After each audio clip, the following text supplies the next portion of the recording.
All around the world, millions of people participate in this modern ritual, setting resolutions, writing lists, promising that this time, things will change. They'll quit smoking, eat better, forgive, move more, call their parents, save money, be more patient, less angry, more healthy, more human. At first glance, it might seem like a trend, a cultural novelty, a modern habit born from social media and self-help mantras. But the truth is far older and far more beautiful. This habit of making New Year's resolutions is in fact an ancient tradition. It didn't begin on Instagram. It wasn't born in bullet journals or viral motivational videos. It comes from far away, from ancient Babylon, nearly 4,000 years ago. From Egyptian rituals, Roman vows, Christian prayers, seasonal festivals, and sacred rites. This episode is a journey into the hidden history of a universal gesture, the desire to begin again. A story of civilizations that, without knowing each other, all looked at time and used it as a sign. A reminder that we are still alive and that we can still try to become the person we wish to be. Long before confetti, countdowns, and champagne toasts. Long before resolutions were printed in planners or posted on social media, a very different kind of New Year's ritual was unfolding beneath the sun-drenched skies of Mesopotamia. In the heart of ancient Babylon, around 4,000 years ago, the people celebrated Akitu, a sacred festival that marked the beginning of a new year.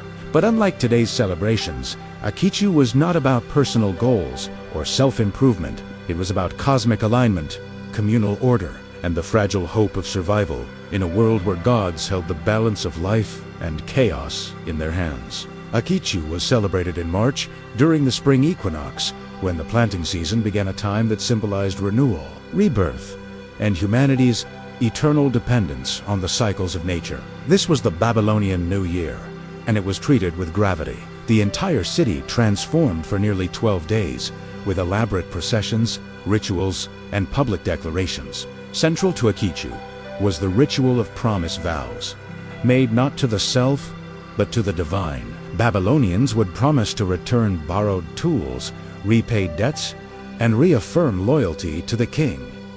These weren't symbolic gestures. They were seen as moral, spiritual, and civic duties, essential for maintaining the balance between humans and the gods. The core belief was that the world, at the turn of the year, was vulnerable, open to disruption, disfavor, or even destruction. To restore order from chaos, people needed to act with integrity.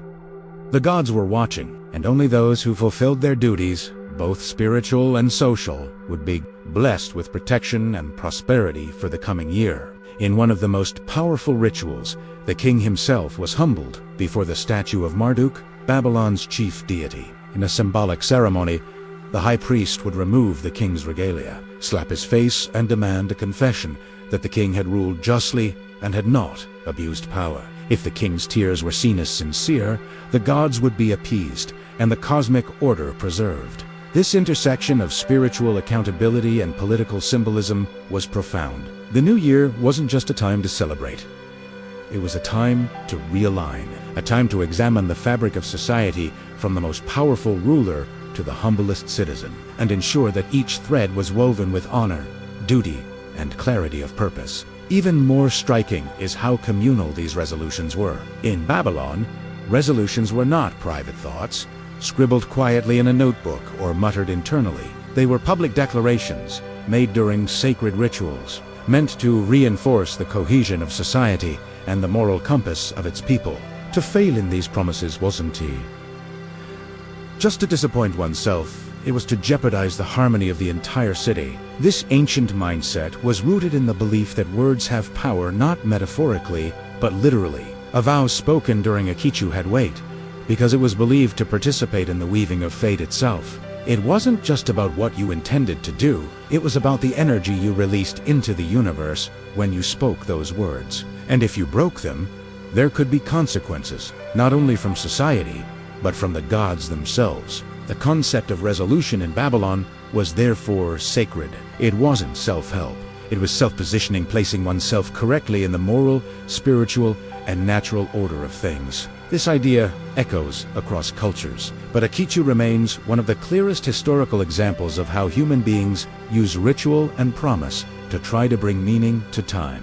And in that, there is something timeless. Because even today, when people make New Year's resolutions, however secular or simple they may seem, the structure is not so different. We still wait for the moment the year turns. We still sense that time has reset, and that with it, so might we. We still make vows to quit smoking, to get in shape, to reconnect with loved ones, to break toxic patterns, to grow. And while we may no longer fear divine punishment for breaking these promises, we do often wrestle with guilt, shame, and self-doubt when we fail. The emotional weight remains. The ritual is quieter, now internalized, individualized, but the shape of the gesture remains astonishingly familiar. We are not so different from those early Babylonians. Like them, we live in uncertain times. Like them, we crave order in chaos. And like Team, we use the turning of the year to tell ourselves a story that we are capable of change, that we can begin again. The echoes of Akichu remind us that resolutions have never been about perfection. They have always been about hope, about standing in the uncertain dawn of a new year and saying, "Despite everything, I will try." It is the most human thing we do. While the Babylonians may have left the earliest written record of New Year's resolutions, they were far from alone in using the turning of time as a moment for reflection, realignment, and rebirth. Across ancient civilizations, each with its own calendar, gods, and seasons, we find remarkably similar patterns. Rituals of renewal designed to bring order to chaos, to invite prosperity, and to symbolically restart the cycle of life. In ancient Egypt, the new year was intimately tied to the annual flooding of the Nile, a natural phenomenon that sustained agriculture, shaped society, and marked divine favor. The inundation brought rich black silt to the land, enabling crops to grow and life to continue. Egyptians believed this flooding was a gift from the gods, particularly from Hapi, the god of the Nile. To honor it, they performed offerings, purification rituals, and personal vows, acts meant to prepare the soul and the land for the new agricultural cycle. These rituals were less about individual ambitions and more about harmony with nature. The act of renewal was communal, ritualistic, and deeply sacred. It was not only about what one hoped to accomplish, but how one aligned with the rhythms of the earth, the gods, and the people around them. In Persia, the celebration of Nowruz, the Persian New Year, still observed today, also reflects this ancient desire for symbolic purification. Occurring at the vernal equinox, Nowruz was a festival of rebirth and cleansing, rooted in Zoroastrian traditions. People cleaned their homes from top to bottom in a ritual known as Khane Takani, literally shaking the house. Fires were lit and jumped over to burn away the past year's impurities. Symbolic foods, flowers, mirrors, and sacred texts were arranged on the half-seen table, each representing a different spiritual or material wish: health, fertility, patience, wisdom. Though more celebratory than solemn Nowruz, 2 centers on the idea that to begin again, one must cleanse, commit, and honor the sacred forces that sustain life. The promise of a better year is not declared casually, it is embodied through rituals that span generations. Meanwhile, in ancient Greece, the winter solstice marked a different kind of turning. The darkest night of the year, when daylight was shortest and shadows longest, became a powerful moment for ritual purification and transition. Associated with gods like Kronos and Dionysus, the solstice represented a cosmic pivot,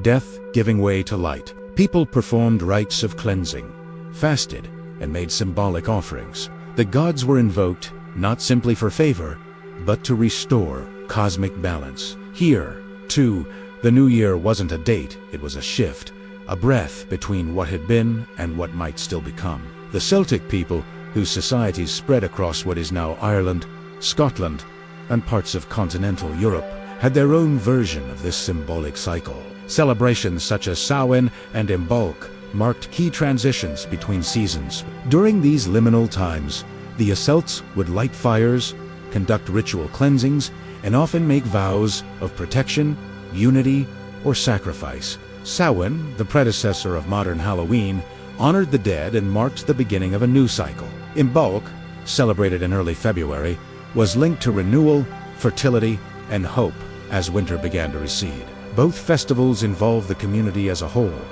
and vows were made not just to gods, but to the land itself, a living force worthy of respect and reciprocity. What ties all of these civilizations together is not a shared calendar, but a shared instinct. That the passage of time is more than chronological, it is symbolic. That certain moments in the year are opportunities for intention, for cleansing, for commitment, and that the human soul, like the land it inhabits, needs seasons to grow, rest, and begin again. In these cultures, resolutions were not born from self-optimization or productivity metrics. They were sacred gestures, embedded in rituals that honored the mystery of existence and the fragile thread between past and future. Promises were made not just to oneself, but to the cosmos, to gods, to ancestors, to community. Even the very act of cleaning one's home, seen today as a domestic task, was once a deeply symbolic ritual in many ancient cultures. In old Irish traditions, for instance, cleaning the house before the new year wasn't just about tidiness. It was an act of sweeping away misfortune, making space for blessings, and inviting good spirits into a purified space. And everywhere, in different forms, people performed rituals to seal the transition. Lighting fires, offering incense, fasting, feasting, praying, washing, dancing. These acts weren't empty traditions, they were declarations. Not with words alone, but with embodied meaning. Each gesture saying, "We are ready for what comes next."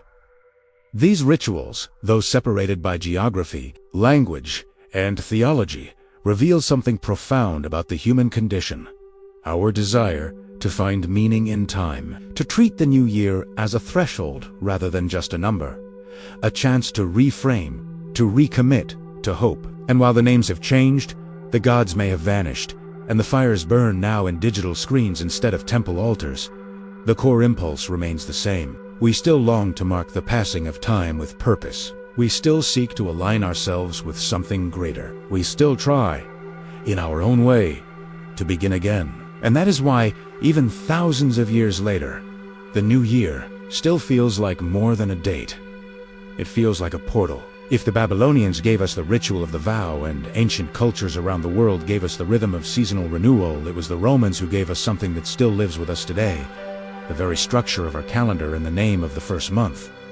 January. January is named after Janus, the Roman god of beginnings, endings, passages, and transitions. He is often depicted with two faces, one looking to the past and the other to the future.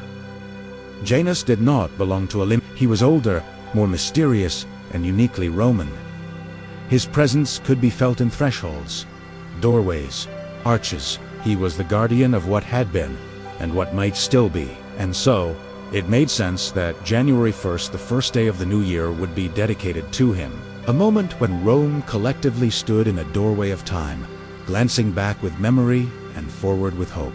The decision to formalize January 1st as the beginning of the year came in 46 BC, when Julius Caesar introduced the Julian calendar. Prior to that, the Roman calendar had been chaotic, often manipulated by political interests. Caesar, with the help of Egyptian astronomers, realigned the year with the sun and established a new, consistent start date. But this was more than a calendrical reform. It was a cultural statement. To begin the year in the name of Janus was to embed Roman identity into the fabric of time itself.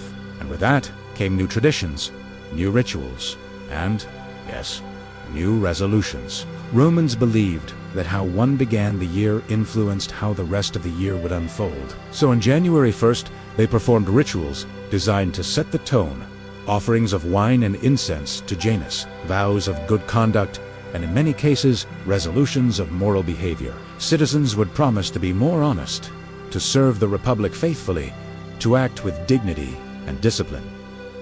These weren't private pledges. Much like in Babylon, they were often public and performative. Leaders were expected to make formal declarations of integrity. Soldiers rededicated themselves to the empire, and ordinary citizens took part in symbolic acts, cleaning their homes, settling debts, forgiving grievances, and exchanging gifts like figs, dates, and honey, symbols of sweetness and abundance for the coming year. Some Romans even worked for part of the day on January 1st, believing that starting with industry would ensure prosperity. It was a way of telling time and the gods, "This is how I intend to live."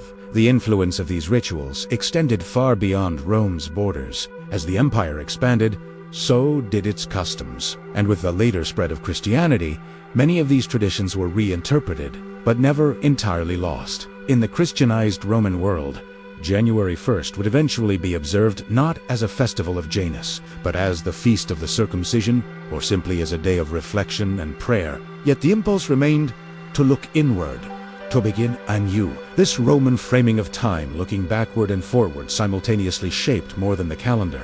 It shaped the psychology of how we think about change. Janus didn't offer blank slates. He offered awareness, a consciousness of continuity. The past is never truly gone. It lives in the decisions we carry forward. The future is not a distant dream. It begins with the next step. And this idea of setting intentions at the gateway of time embedded itself deeply in Western culture. Long after the fall of Rome, long after temples to Janus crumbled, the act of declaring resolutions at the start of the year continued. But what's most fascinating is how the meaning of those resolutions slowly shifted, where the Babylonians made promises to gods for survival, and the Greeks cleansed to restore balance with nature. The Romans began to internalize the ritual. Their resolutions reflected a move towards civic duty, personal discipline, and moral character. The gods still mattered, but the individual began to matter more. And so we begin to see the transition from collective ritual to individual intention, a pattern that will accelerate across centuries, eventually giving rise to the deeply personal New Year's resolutions we know today.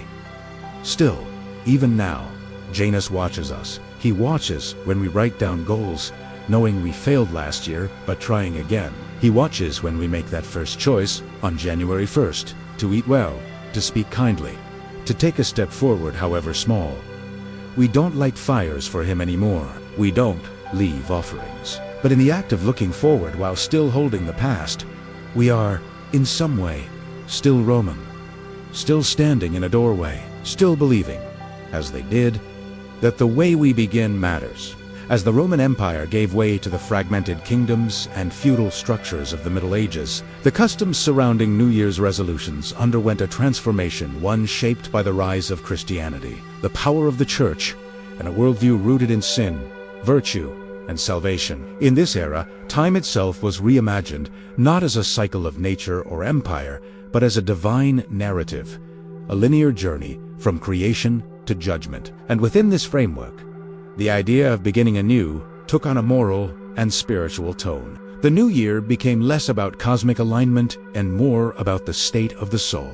Though the Julian calendar remained in place, January 1st held varying degrees of importance across medieval Europe. In many regions, especially those influenced by the Church, the beginning of the year was celebrated not with public festivities, but with solemn reflection, confession, and prayer.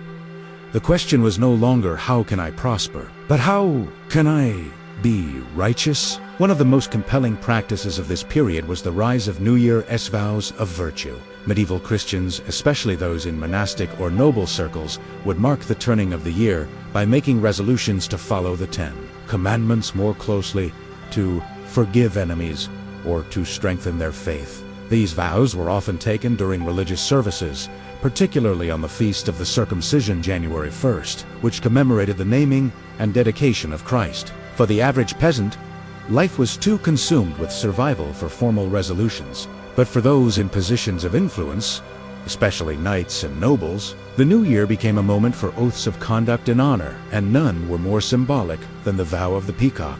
The vow of the peacock was a chivalric ritual, performed by knights as a pledge to uphold the ideals of courage, loyalty, and virtue. During a grand feast, often around the new year or a religious festival, a roasted peacock, resplendent in its preserved feathers, was presented as a symbol of eternal life, pride, and vigilance. Each knight would place a hand upon the bird and swear an oath to protect the weak, to be just, to defend faith, and to bring glory to their Lord and land, while not a resolution in the modern sense. This ceremony captured the essence of what a resolution meant in that time, a public commitment to moral excellence, witnessed by peers and sealed with ritual.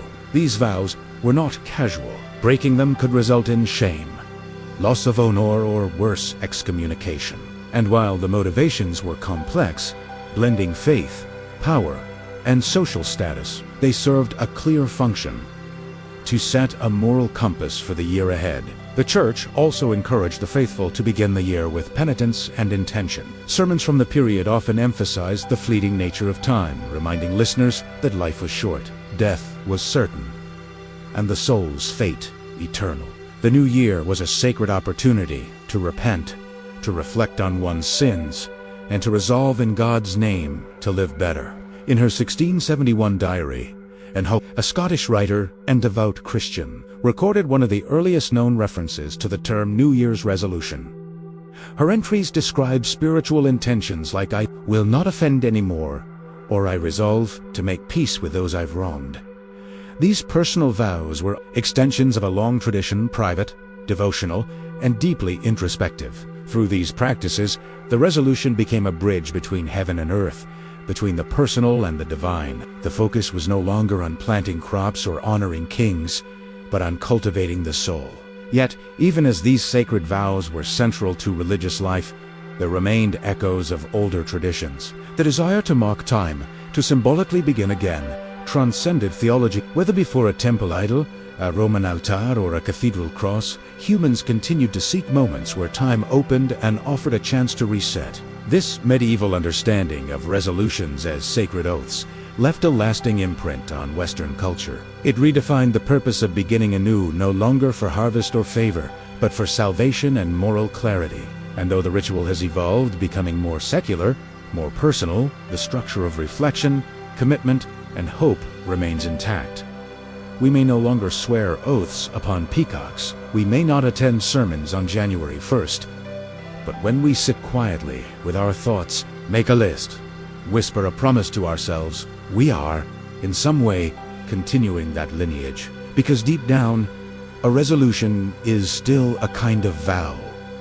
To ourselves, to the future, to and to something greater than both. As the tides of history carried European settlers to the shores of North America, the new year crossed the Atlantic not as a grand celebration, but as a moment of moral reckoning. In the early colonial era, particularly among the Puritans of New England, the start of the year was not marked by music or feasting, but by silence, reflection, and spiritual resolve. The Puritans, strict Calvinists who sought to purify the Church of England, believed that life was a constant test of character. Their relationship with time and with beginnings was rooted in a theology of total depravity, predestination, and personal accountability. For them, the new year wasn't an opportunity to set worldly goals. It was an opportunity to examine the soul.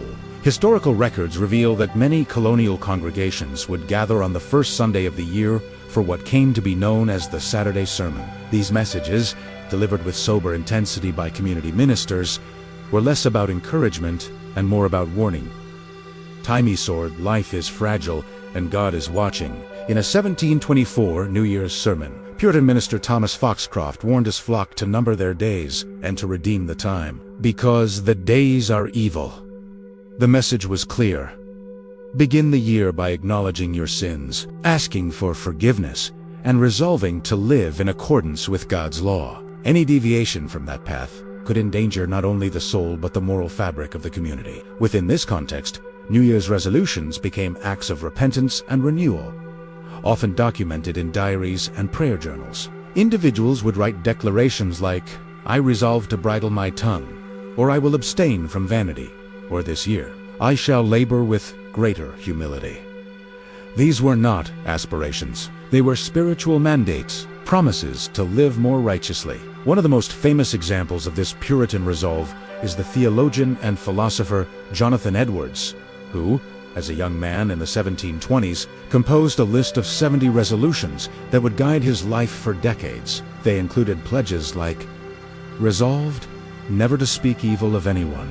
Resolved that I will live so as I shall wish I had done when I come to die. Resolved never to lose one moment of time, but improve it the most profitable way I possibly can. Edwards would revisit this list weekly, sometimes daily, measuring himself against his own expectations. His resolutions were not seasonal, but lifelong spiritual exercises, intense and exact. And though they lacked the celebratory tone of modern goals, they share a familiar heart. The desire to grow, to improve, to become someone better.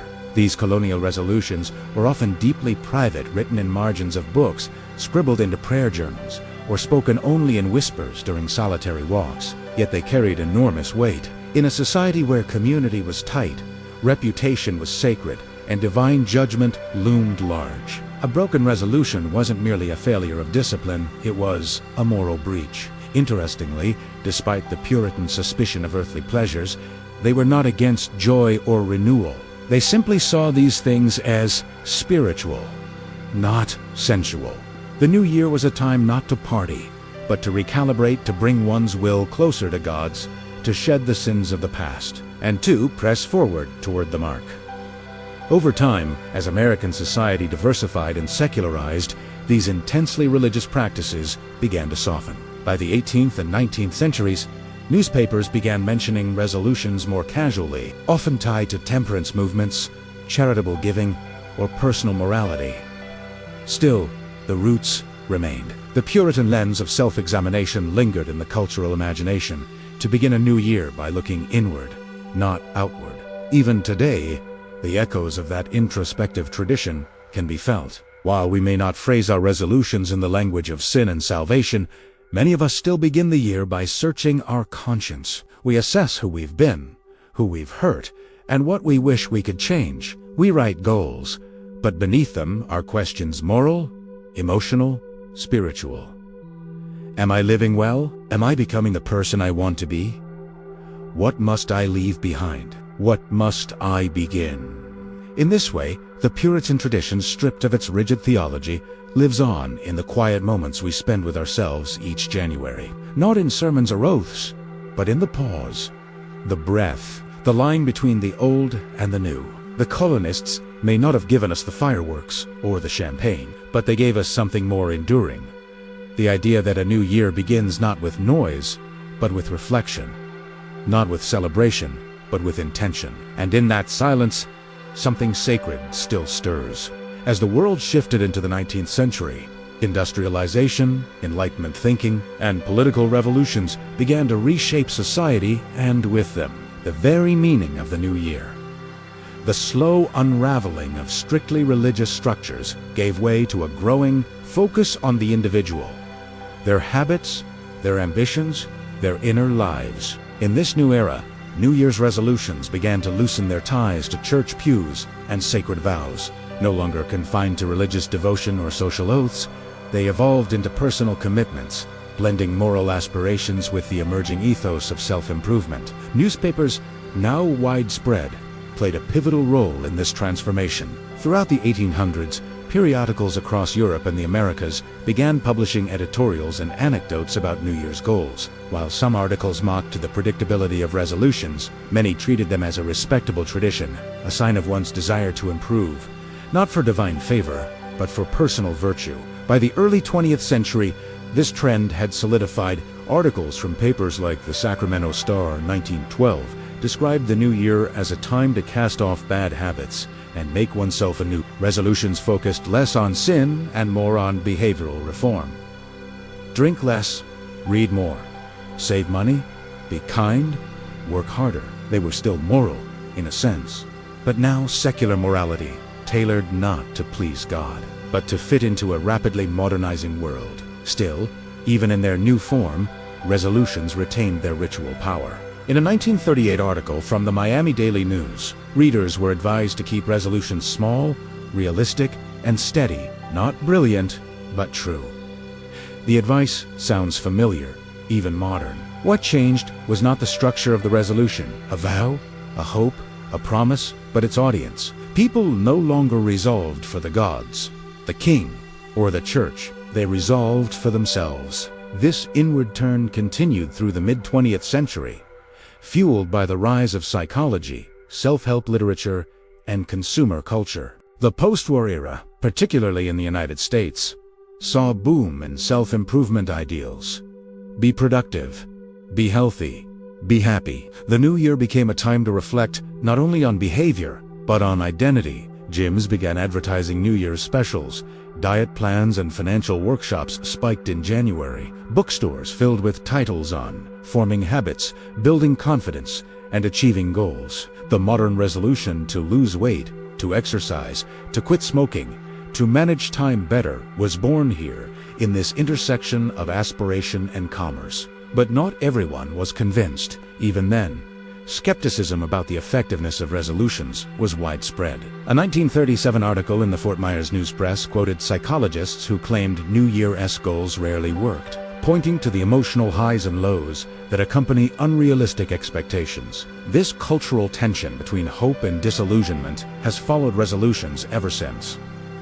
Despite this, the tradition has endured. By the early 2000s, studies showed that nearly 40% of adults in countries like the United States still made New Year's resolutions annually. The goals may have changed, and the language may have shifted, but the ritual remained, a private reckoning at the threshold of time. Interestingly, research also revealed that those who made formal resolutions, even if they failed, were more likely to change than those who simply hoped for change without committing. The act of resolving, of naming an intention, gave shape to desire. It created structure, accountability, and direction in a world increasingly fragmented by distraction, disillusionment, and uncertainty. Perhaps this is why resolutions still matter.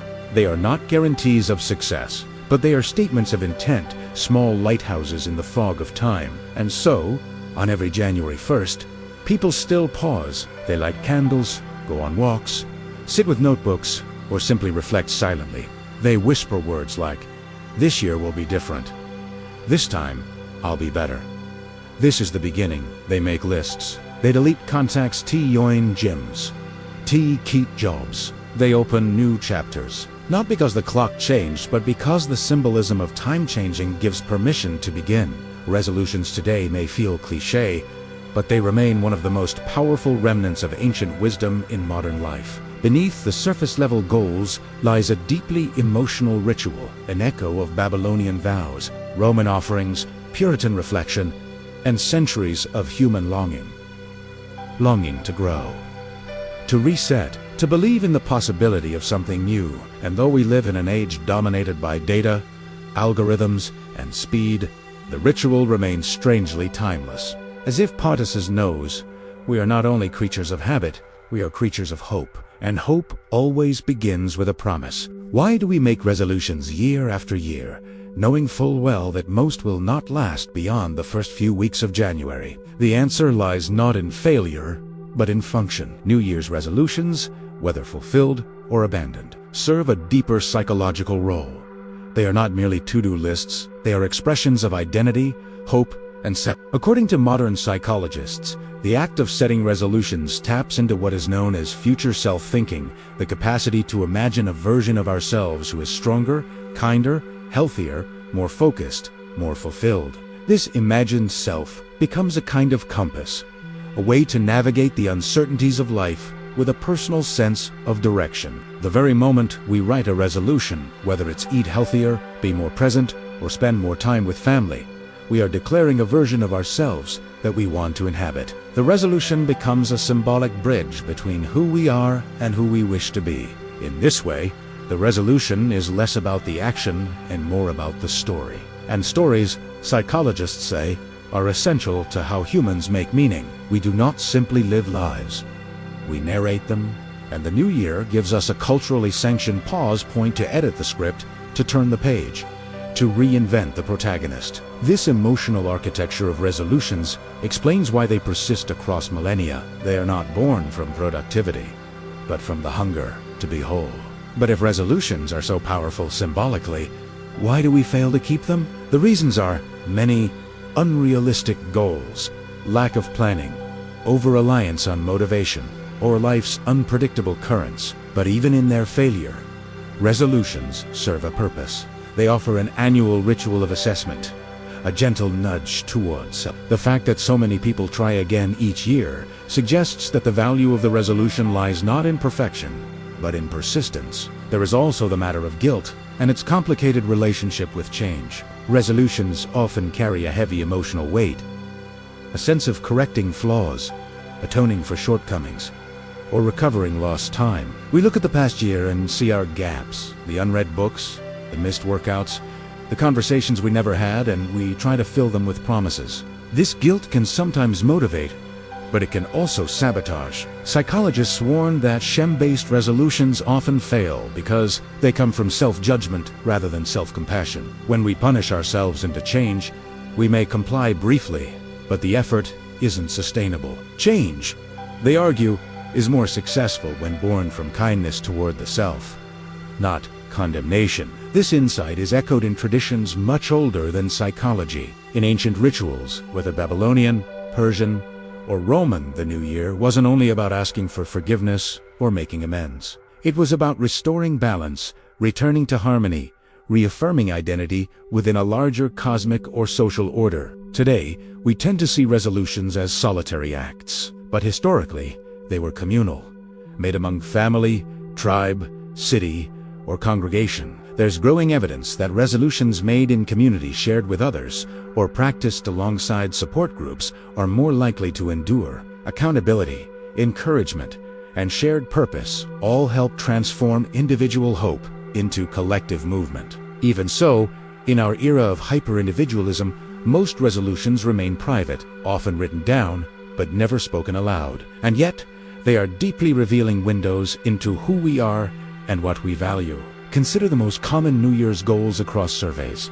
Exercise more, eat healthier, save money, reduce stress. Spend more time with loved ones, learn something new, travel, be more present.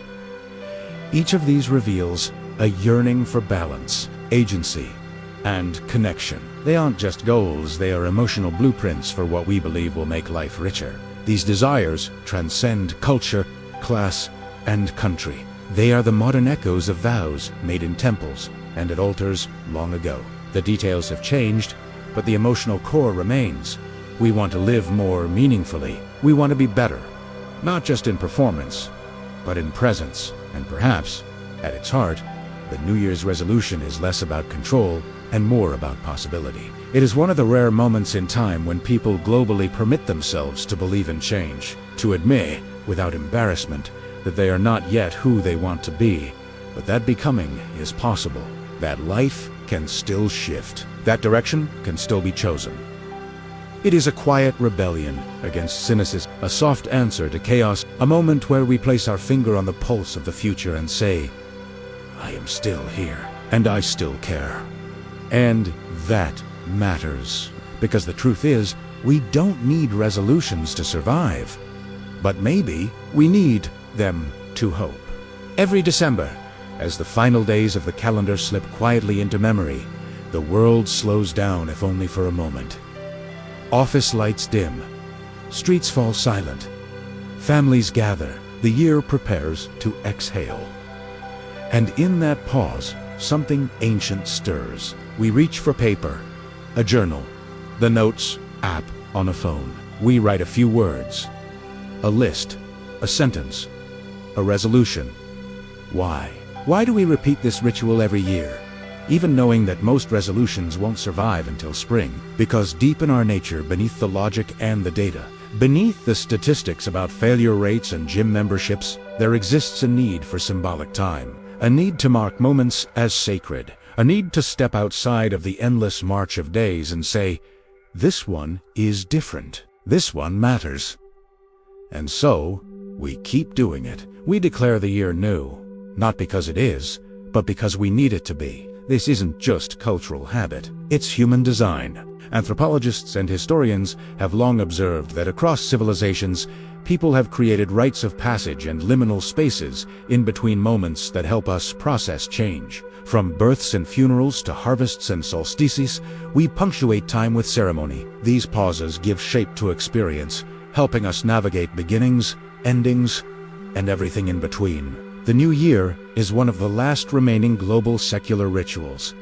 It transcends religion, language, and politics. Millions, perhaps billions of people observe it in some form. Fireworks in Sydney, bells in Tokyo, confetti in New York, drums in Ghana, quiet prayers in monasteries, kisses in living rooms, all marking the same invisible moment.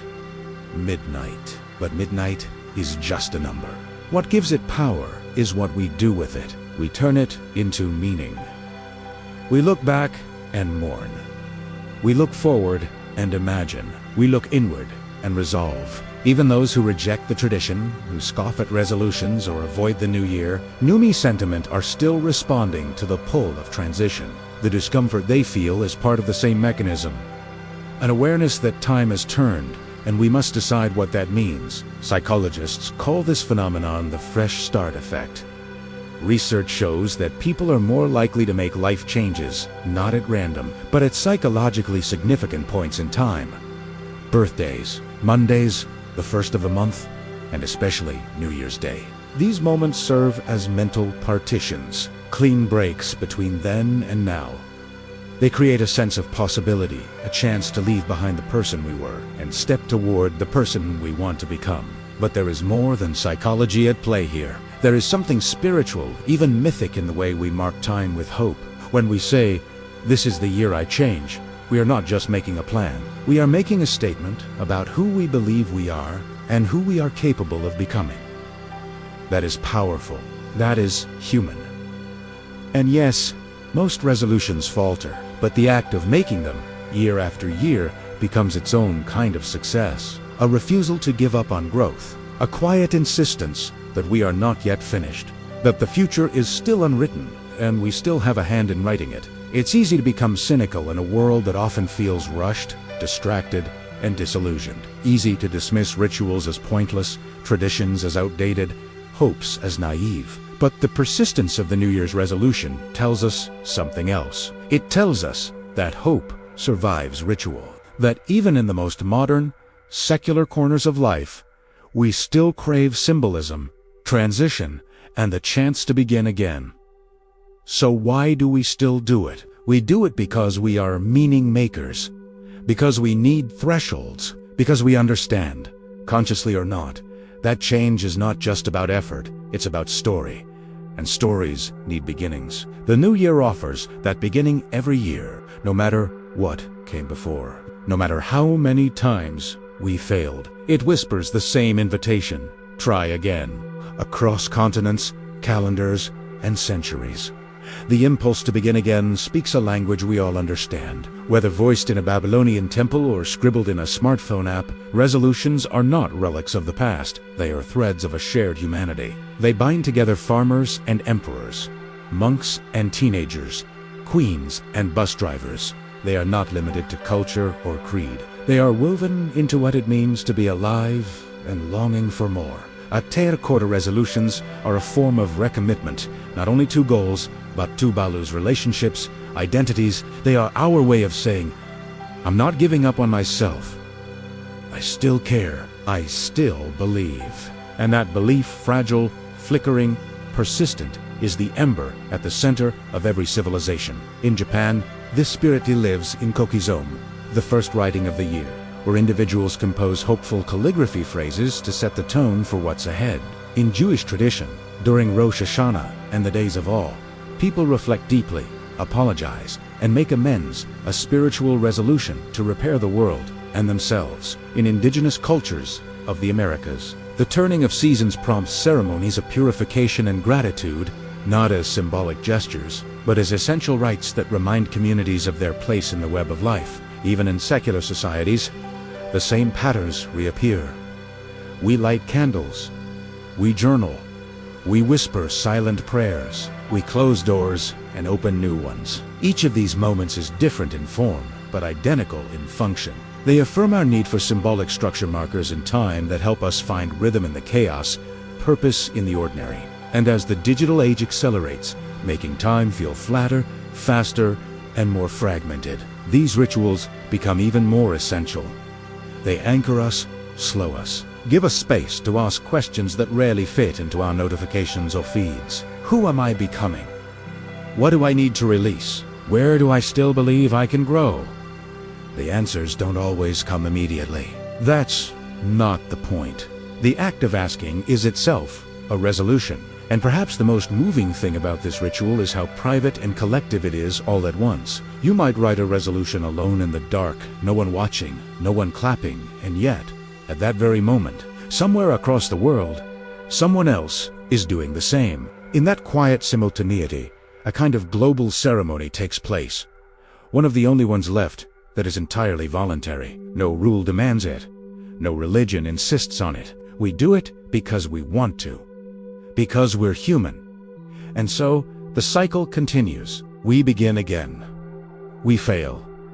We begin again. Because embedded in every resolution is the radical belief that change is possible. That we are not bound by the mistakes of our past or the inertia of habit. That time can cleanse, and intention can reshape. It's not about achieving every goal. It's about remaining available to transformation.